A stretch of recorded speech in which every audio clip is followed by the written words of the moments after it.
আবার একটা follow up page দেখাচ্ছি।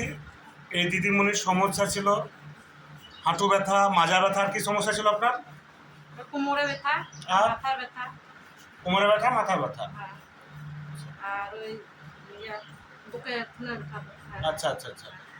তিনটে কতদিন থেকে আপনার ব্যথাগুলো ছিল? ব্যথাগুলো 6 মাস 9 মাস 1 বছর হয়ে গেল। তাহলে অনেক ওষুধ খেয়েছেন এখানে ওখানে? হ্যাঁ 1 বছর, হ্যাঁ 1 বছর। কোথায় কোথায় ওষুধ খেয়েছিলেন? কোনো ডাক্তারের নাম বলতে হবে না। গ্রামে খেয়েছিল। হ্যাঁ গ্রামে। আর কোথায় খেয়েছিলেন? আমি তো খাই গ্রামে। আপনাকে তো আমি একবারই ওষুধ দিয়েছিলাম, তাই তো? হ্যাঁ, হ্যাঁ। কতদিন আগে? 1 মাস হয়ে গেল। 1 মাস হয়ে গেল। হ্যাঁ তা এখন কেমন আছেন আপনি? ভালো আছি এখন। বাহ।